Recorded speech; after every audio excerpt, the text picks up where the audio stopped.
bellissimo, è stata una bellissima serata, 3 bellissime serate, una cosa proprio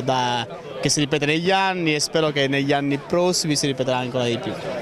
perché è veramente un momento di unione, di popoli diversi e di culture che rafforza quella che è la nostra cultura. Per me è stata un bel festival, grande soddisfazione perché il pubblico ha risposto,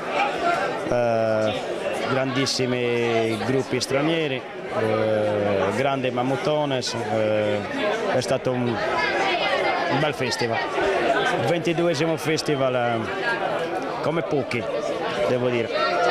anche perché quest'anno ci ha assistito il tempo, quindi